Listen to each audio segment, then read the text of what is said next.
Hey guys, what is going on? Hamish from Income Stream Surfers, and today I thought I would make a quick video talking about my 5 favourite keyword methods for Redbubble and other print-on-demand websites. Before we get started, I want to talk about 2 tools which I use all the time, which are free, that being Ahrefs Keyword Generator and keywordtool.io. I will leave a link to those 2 tools in the description. Ahrefs Keyword Generator is a free way to check the volume of searches on Google every month, and keywordtool.io is a good way to get some keyword suggestions for your project. Okay, so without further ado, let's talk about the first keyword method, which is the search operator method, or the bolean search operator method, which is personally my favorite. Okay, so I want this video to be short, so let's just go through this very quickly. What is the search operator method? The search operator method is using search operators, which are a built-in function for all search engines, which allow you to do an advanced search using kind of code instead of using advanced search options. And why does it work? It works because you can search the entirety of the Redbubble site or other sites, and you can specify that you only want design or search result pages with a certain word, like for example coffee, music, etc. And then you can also specify that you only want to see results that have 0 to 50 results, so 0 to 50 other designs effectively. And this works really well because you can then use Ahrefs Keyword Generator to check the keywords and see if you can find some good ones. So that's just a very quick overview of what the search operator method is, and here is the basic search operator that I recommend. I will leave it in the description as well. And yeah, that's the search operator method.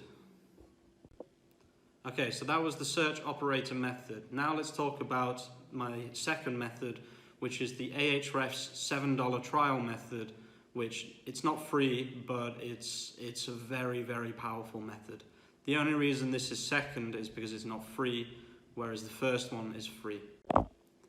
The second method, as I said, that I want to talk about is the Ahrefs method. Now, what is Ahrefs? Ahrefs is an incredibly powerful SEO tool which is used by thousands, tens of thousands, hundreds of thousands of SEOs around the world to do keyword research for their website.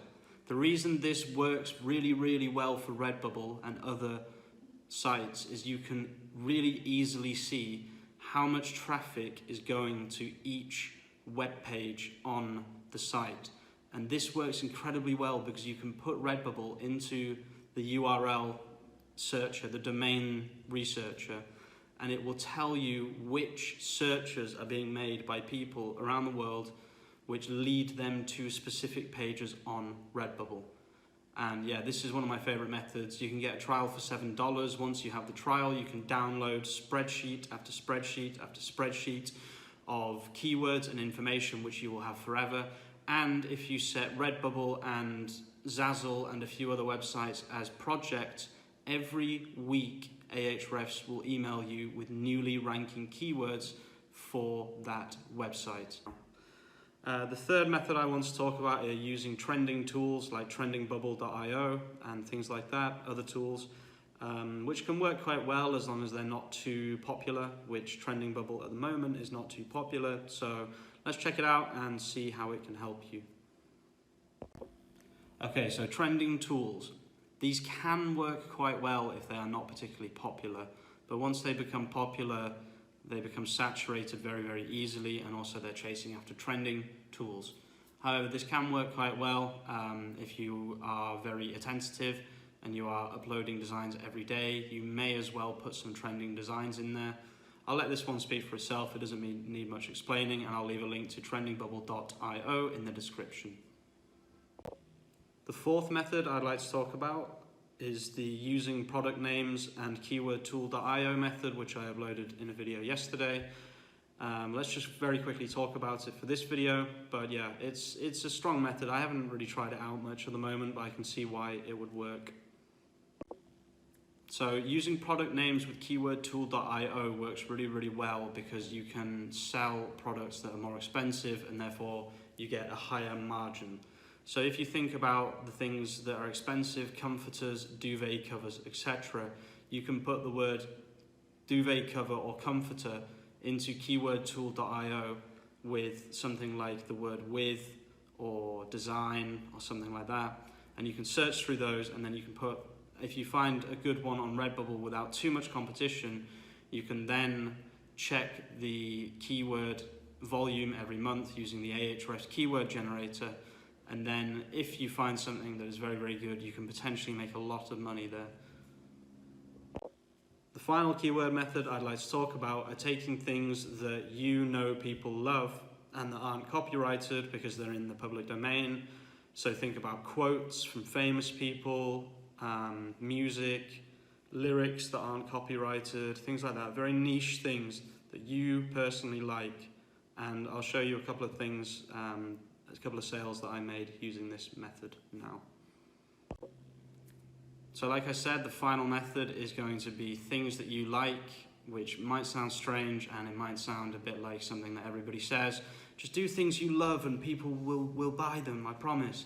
But it works. If you think of things that are quite funny, I've got a really, really good example of this. I have a Bob Dylan lyric on a t-shirt, which is one of my favorite Bob Dylan lyrics. I really, really like Bob Dylan. And it always made me laugh. And then just one day I was thinking that would look good on a t-shirt. I uploaded it, I sold one, and it made me about 1/5 of my profit just from one sale. So just think about it, guys. Think about things, you know, movies, films, TV series, things that if you just take a quote from it, it's not really a problem. Just obviously don't use any imagery, etc. Be careful with this because some things are very heavily copyrighted and some things aren't. It really does depend. Like, I wouldn't use something that's very, very popular, like a Bob Dylan lyric that was really popular that everyone knows, because you know it might get taken down and it might cause you trouble in the future. But yeah, just look for things that popular cult pop references as well work really, really well. Just things like that. Have a think about it, guys, and yeah. Okay guys, and that's going to wrap it up for this video. I really hope you enjoyed, and